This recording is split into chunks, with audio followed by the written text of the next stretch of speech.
ओ भैया, आज अक्षरा सिंह जी का एक ठो गाना आता है तीसरी समर भोजपुरी से आज ही सुबह सुबह, ठीक है। तो बहुत ही भौकाल ला देता है उस गाने में, ठीक है। क्या यार, मैं बता भी नहीं सकता हूँ। जिसको सिंगिंग नहीं आता था अक्षरा सिंह जी को, इतना बढ़िया से सिंगिंग किया इस गाने में यार। बेवफा सॉन्ग है, ठीक है। तो जितने भी भाई और बहनों का दिल टूटा है तो जाओ इस गाने को सुनो। बहुत ही बेवफा सॉन्ग है। और जैसे आइटम डांस होता है ना बॉलीवुड में, हिंदी में, भोजपुरी में, इस तरीके से आइटम सॉन्ग है ये, ठीक है। बहुत ही भौकाल अंदाज में नज़र आता है अक्षरा सिंह जी। और आइटम सॉन्ग से भी ऊपर माना जाएगा इसको, क्योंकि इतना बढ़िया तरीके से परफेक्ट करके गाया गया है, डांसिंग भी किया गया है।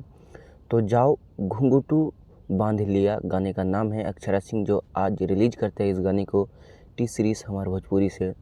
तो जाओ गाने को देखो और भर भर के प्यार दो इस गाने को, बहुत ही भौकाल वाला गाना है।